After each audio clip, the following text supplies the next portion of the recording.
This is Amelia Smith on behalf of Expert Village, and we'll be talking about the care and styling of curly hair. She's got some areas around her hair because she does have several different textures. In the back, it's very curly, whereas on the top, it's not as curly. Now, there's a couple of ways that you can alleviate this. You could go to your salon and get a body wave just through the top.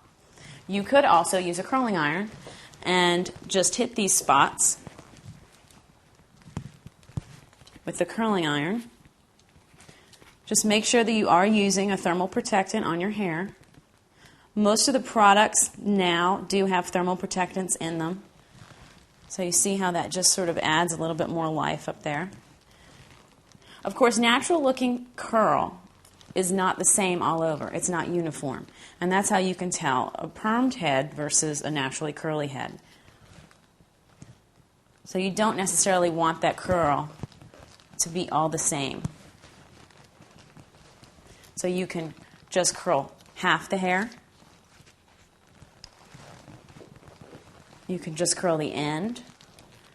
It doesn't necessarily have to be curled in the same direction as the rest of the hair. And that's going to give it a much more natural look than if you just went through with the curling iron and curled every piece.